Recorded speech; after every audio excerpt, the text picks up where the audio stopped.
interpretação cronológica da interpretação mente e corpo, que será exposta pelo Dr. Sidney de Souza Lima.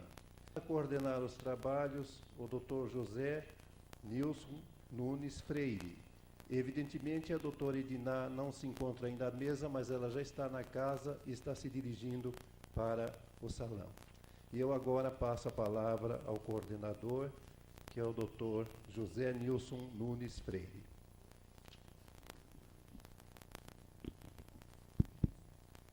Então, bom dia, né? Vamos primeiro pedir a Deus que ajude que toda reunião aqui nesta sala, em todo o congresso, seja uma reunião de paz, de amor e de fraternidade. Que todos nós possamos sair daqui melhor do que quando chegamos. Então, em nome do Mestre Jesus, de todos os espíritos que estão ligados a esse trabalho da Associação Médica Espírita, vamos começar as reuniões nesta sala. O primeiro tema, que é o Sidney de Souza de Lima, eu nem estou aqui com o teu currículo, mas você já pode começar e até mesmo se apresentar, porque a menina esqueceu de mandar o currículo, desculpa. Você, toma o microfone, é que ela não trouxe, eu vou depois. Bom dia a todos, eu sou Sidney de Souza Lima, sou médico das Casas André Luiz e sou um médico suburbano, sem outras pretensões. E nós pretendemos fazer uma revisão breve histórica sobre o relacionamento mente e corpo, traduzindo desde a remota antiguidade estas relações imprescindíveis, tendo como máquina o corpo e como diretor dessa máquina a alma, o espírito.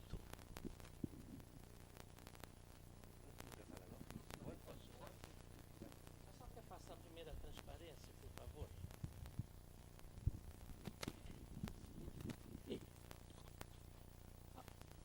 Algumas informações atuais, antes dessa revisão histórica, são importantes. Então, o título da nossa exposição é a interpretação cronológica da integração mente-corpo.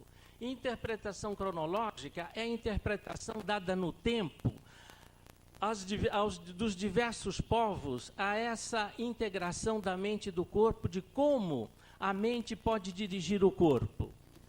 Mas, como introdução, nós temos que repetir Kardec. Todas as religiões têm como base a existência de Deus. Em segundo lugar, um dado muito importante para que possamos compreender aquela exposição que vem a seguir. O progresso da ciência fez com que muitos fenômenos perdessem seu caráter de maravilhoso, passando ao domínio das leis da natureza e, consequentemente, dos fenômenos naturais.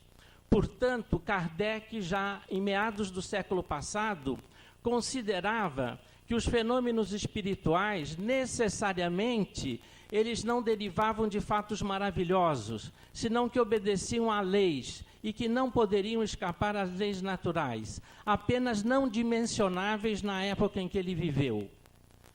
Em terceiro lugar, segundo ainda Kardec, existem leis que igualmente regem as manifestações dos espíritos, mas sua compreensão se confunde com a sua própria historicidade. Portanto, compreender as leis que regem as manifestações dos espíritos se confunde com a historicidade destas manifestações dos espíritos, o que cai dentro do título da nossa exposição, Interpretação Cronológica da Integração Mente-Corpo.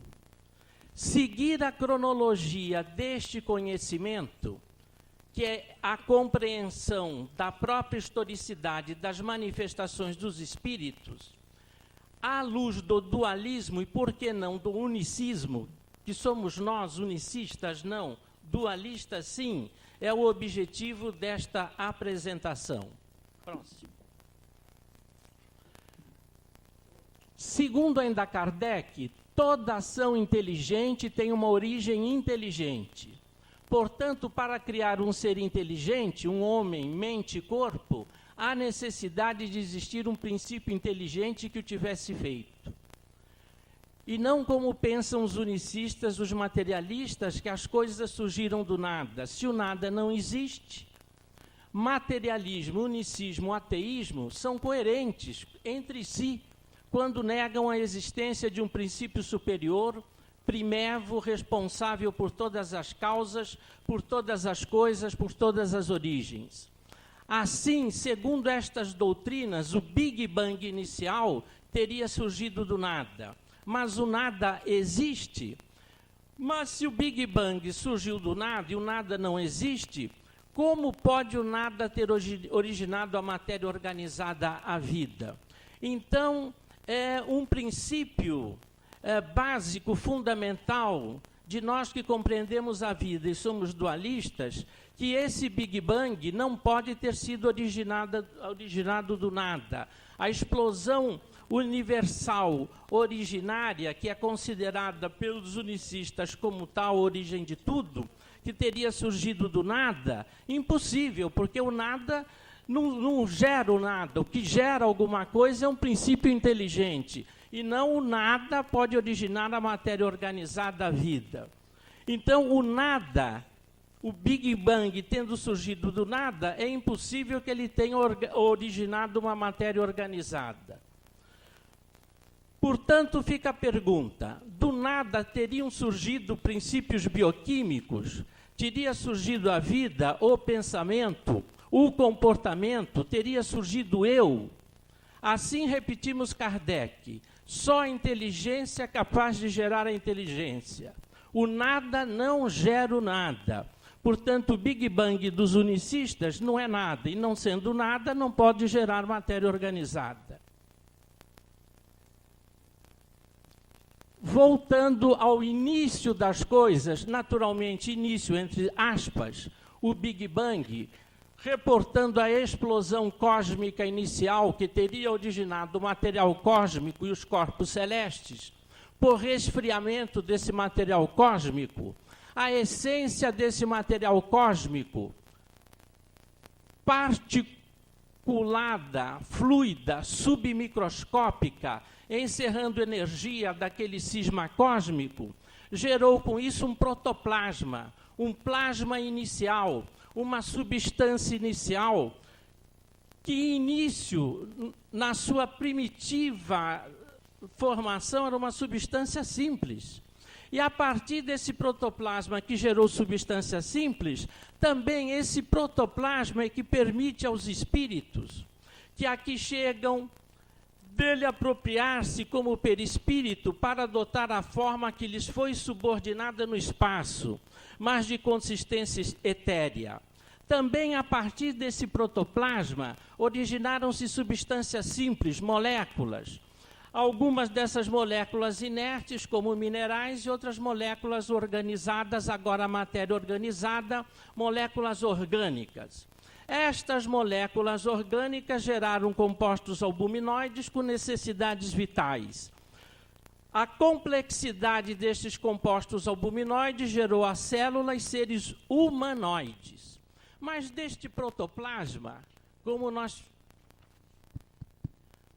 fizemos referência, deste protoplasma, os espíritos que aqui chegaram, dele se apropriaram para, com seu perispírito, adotar a forma que lhes foi subordinada. Porém, fazia-se necessário um corpo material para expressar o seu progresso, o que lhe é dado pela encarnação. Então, não existe uma incongruência no protoplasma original entre a aquisição dele pelo espírito para adotá-lo como perispírito e a origem comum de substâncias simples, que posteriormente originaram um ser humano que permitisse agora a esse espírito adotar a forma que lhe é característica e subordinada pela encarnação para permitir o seu progresso. Observem o seguinte, aqui está o nosso fantasminha. Esse fantasminha precisa de progresso. Ele precisa de um corpo para ele progredir, para que lhe seja dada a oportunidade de continuar a sua senda rumo ao progresso. E este corpo já lhe é conferido no momento da concepção, quando se forma a célula-ovo. Neste exato momento, por favor, levanta. Desde esse momento em que se forma a célula-ovo, o espírito liga-se célula por célula ao concepto, como se um vácuo o atraísse para o interior de cada célula, participando com a sua energia vital, que é aquele protoplasma original do cisma cósmico de cada momento da vida celular. Então, célula por célula, a partir da divisão do ovo, o espírito, ele vai se reduzindo no seu tamanho e vai adquirindo, como se fosse um vácuo, atraído para o interior de cada célula e participando do momento biológico da vida de cada célula à medida que ela se desenvolve.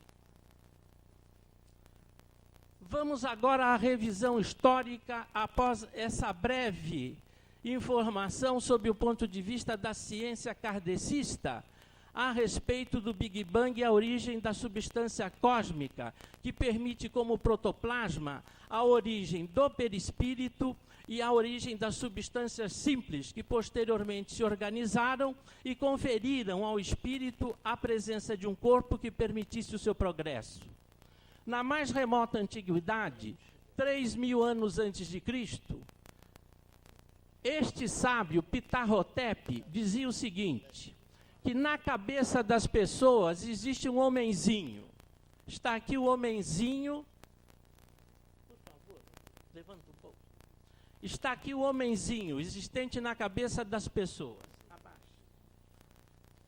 Isso dito pelo Ptah-hotep no Egito 3.000 anos antes de Cristo. Essa referência está nesse livro, História da Medicina, do Castiglione, editora nacional. Desse homenzinho existente na cabeça das pessoas, partiriam cordões que o ligariam a todas as partes do corpo.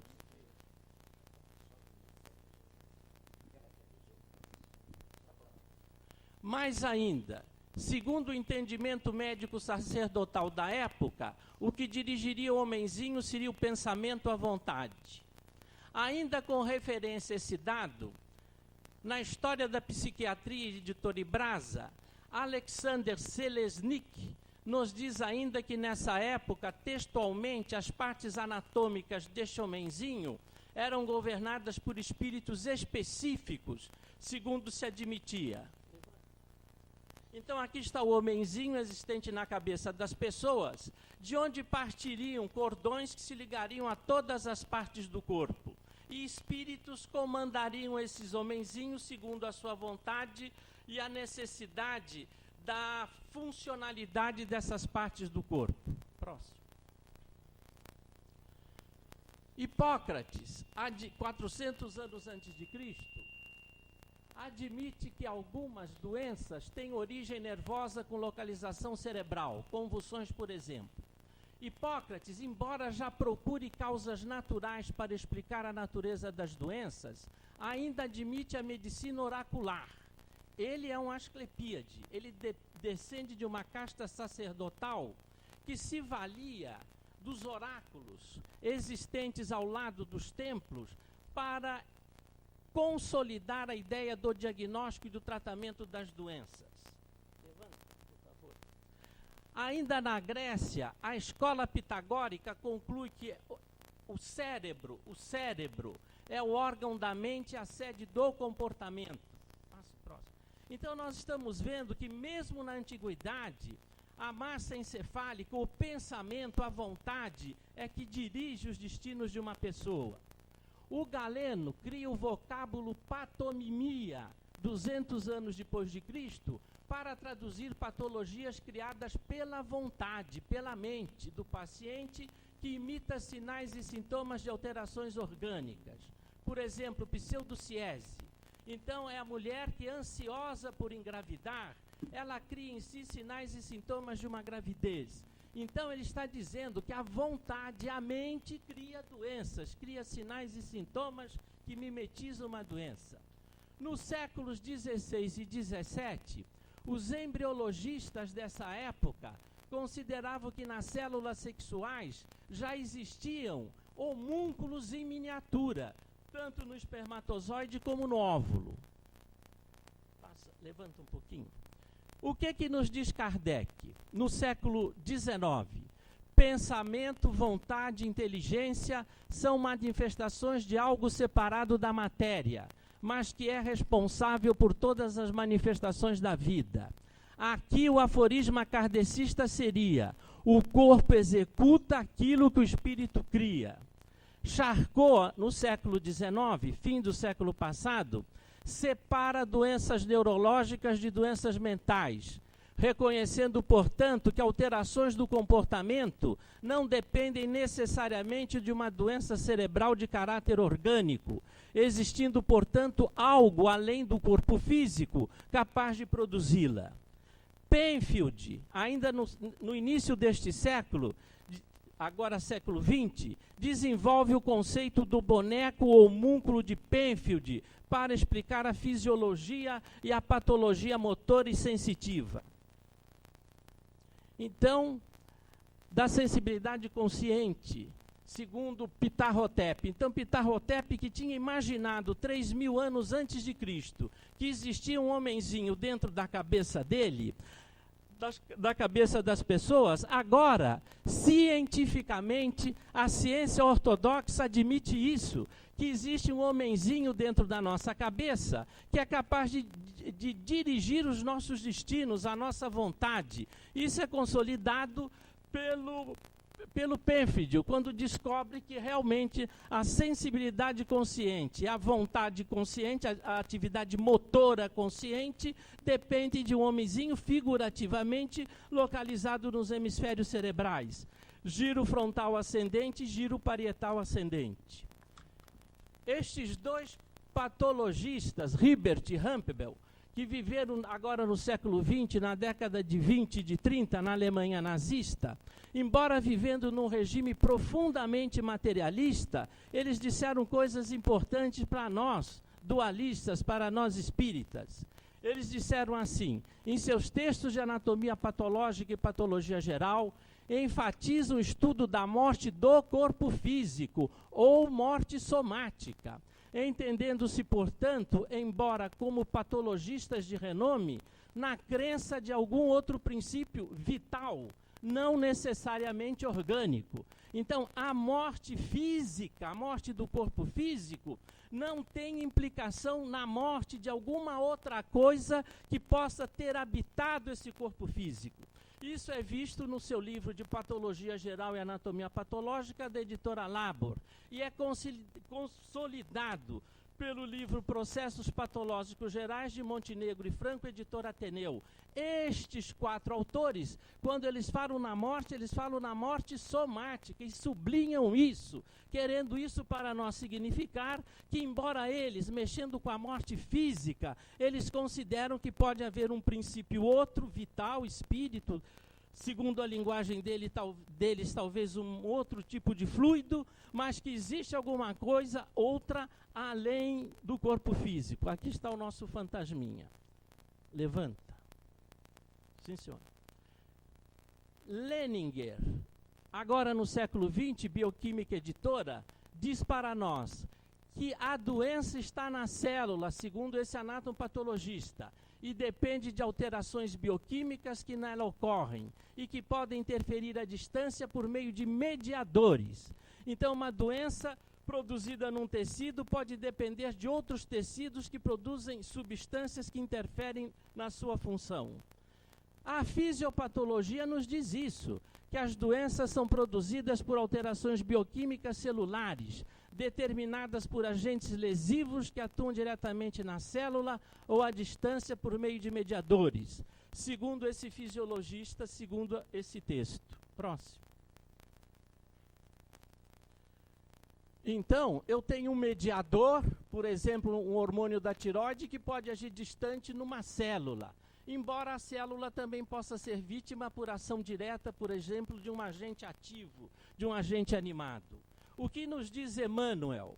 O espírito está sujeito a ansiedades e conflitos e ambiguidades, que são capazes de modular o protoplasma original, o perispírito, criando também mediadores, impulsos, princípios vitais, fluidos vitais, capazes de alterar a bioquímica celular, os princípios celulares que entretêm a vida, produzindo doenças ou curando doenças. Por exemplo, alopecia areata após emoções, herpes inconveniente durante a lua de mel. Então ele está querendo dizer isso, que aquele homenzinho que existe dentro da nossa cabeça, o nosso pensamento, a nossa vontade é capaz de gerar doenças. Isso dito pelo mestre Emmanuel. Então, o nosso envoltório, o nosso perispírito é capaz de gerar doenças no corpo físico. Mas qual o mecanismo pelo qual isso acontece? Vamos ver qual o mecanismo. Aqui está a fisiopatologia. Esse autor ainda como ponto de referência. O ponto de equilíbrio, de integração neuroquímica do corpo humano é representado pelo sistema límbico e hipófise hipotalâmico, onde situa-se a glândula pineal, que interagem liberando hormônios, mediadores químicos e neurotransmissores. O que nos diz André Luiz? A epífise pineal situada no hipotálamo, junto com a cauda do corpo caloso, seria um dos pontos, senão o mais exclusivo, de união e de comando do espírito sobre o corpo. Então aqui está o nosso fantasminha, aqui está o nosso corpo. Em que ponto do corpo ele age? Ele age no centro coronário.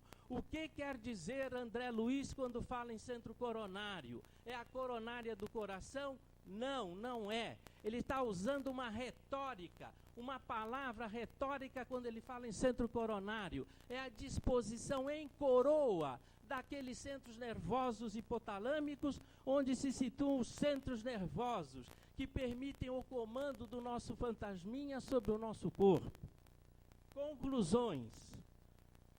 Pensamento, mente, inteligência não têm mecanismos conhecidos, segundo a fisiologia atual. Pensamento, mente, espírito são sinônimos. Não são novidades as relações entre pensamento, mente, espírito e domínio sobre o corpo. É claro, desde a antiguidade há referência sobre isso, apenas que a linguagem usada antigamente dependia dos conhecimentos adquiridos naquela época. Kardec ordenou, sistematizou e relacionou com fatos inquestionáveis a doutrina, estabelecendo essas relações entre pensamento, mente e espírito. Emmanuel e André Luiz dimensionam agora o espiritismo como ciência. Passo próximo. Então nós temos aqui o comando do pensamento, mente e espírito. Comando neuroquímico, neurohormonal, neurovisceral e neuromotor. É nesse centro coronário, se distribui em coroa, são hemisférios cerebrais, um de cada lado. A distribuição em coroa mostra que o sistema cognitivo, hipotálamo, hipófise, epífise, tálamo e sistema límbico interagem, e todos os impulsos nervosos que chegam e saem dos hemisférios cerebrais passam por esse nível. O controle hormonal, neurovisceral, motor, neuroquímico, situa-se aqui. Então, aqui nesse centro coronário, consubstanciando agora materialmente as informações de André Luiz, de Emmanuel, de Kardec, aqui é que se situa o centro de comando do nosso fantasminha sobre o nosso corpo. Passo próximo. Estou acabando. Escreve aí, estou acabando. O cérebro, pronto, está aqui, ó. Aqui está o centro coronário comandando todo o sistema orgânico. É daqui que parte esse comando. O espírito se aproxima. Claro, ele ocupa célula por célula do corpo segundo os seus princípios energéticos. Mas o comando, a vontade dele situa-se aqui, o pensamento dele situa-se aqui. Está acabando. Está no fim. É racional dizer que o comando do corpo pela mente se faça através de um sistema que dirige o universo físico, interferindo nele através do seu arbítrio, ou arbítrio de outrem, já que existe um centro onde o espírito comanda a atividade do corpo, outros espíritos podem se apoderar desse centro e com isso comandar o corpo de outros. Ou arbítrio de outro, portanto, através de mediadores, essências ou fluidos. Então, essências, fluidos e mediadores não é uma coisa exclusivamente própria do corpo. Isso pode também decorrer da ação espiritual, que acabam por gerar ou recuperar moléstias, por modificar a química celular. Sabe o que? Só queria projetar 2 slides. Só 2 slides. 2. 1 segundo e 2 segundos. Como projeto.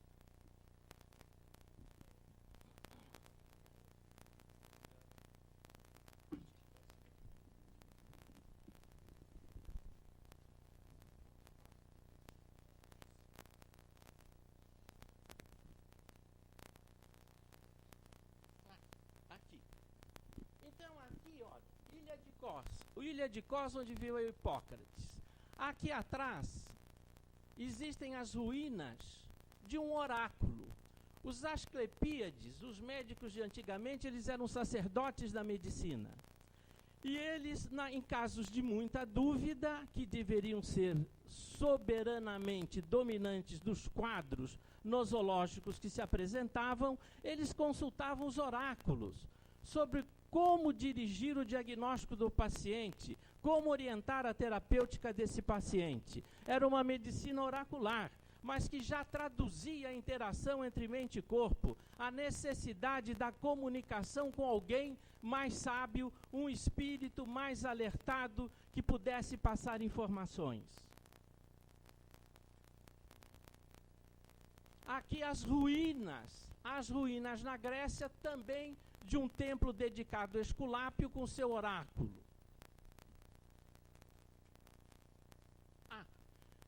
A mente domina o corpo, é claro. A mente não está no corpo por inteiro, ela tem uma localização. Embora o espírito, parte por parte do corpo espiritual, tenha uma correspondência celular. A morte não é o espírito que se afasta do corpo. É o corpo que se afasta do espírito, é o corpo que morre e permite ao espírito que dele se afasta. E o comando, o pensamento, situa-se aqui e não em cada momento do corpo, em cada topografia física desse corpo. Um segundo, espera aí, tem uma coisa importante aqui, o mais importante. Uma doença física. Então, um distúrbio emocional produzindo uma alopecia areata. Então, uma doença emocional, um choque emocional produz uma doença física. Não depende de uma lesão orgânica previamente existente. É uma alteração emocional que leva à doença física. Uma vez cessada a situação emocional, o paciente recupera a queda de cabelo. Observe. Olha aqui, passado o trauma emocional, nasceu cabelo no paciente. Olha o seguinte, está acabando. Aqui, é um paciente que tem um problema emocional e ele arranca os cabelos por conta desse problema emocional. Então, uma tricotilomania é uma doença do pensamento, é uma doença da vontade. É o paciente que se arranca os cabelos, não é uma doença orgânica que ele tem, que é capaz de fazer cair o cabelo. Ele se faz isso, a vontade dele, o pensamento, a inteligência dele. Isso não é obra do corpo, é obra da mente, do pensamento. A mesma coisa aqui. Passado o trauma emocional, a tendência é recuperar a alopecia, recuperar os cabelos que caíram. Isso advém de um trauma emocional. Então, o trauma emocional interferiu, o espírito tem angústias, tem emoções, como nos diz Kardec, como nos diz Emmanuel. E essas emoções são transmitidas ao corpo físico através fluidos originados desse protoplasma original. Acabei. Herpes inconveniente. Então, o estado emocional importante durante a lua de mel faz com que abaixem as defesas orgânicas e, como consequência disso, aparece essa erupção em área genital muito inconveniente, que é o herpes genital. Terminando, uma homenagem a André Luiz.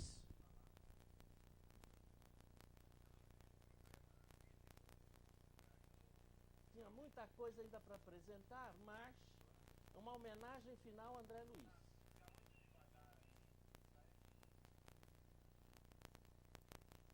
Está aqui. Um elo comum entre nós médicos e André Luiz, Hipócrates. Ui.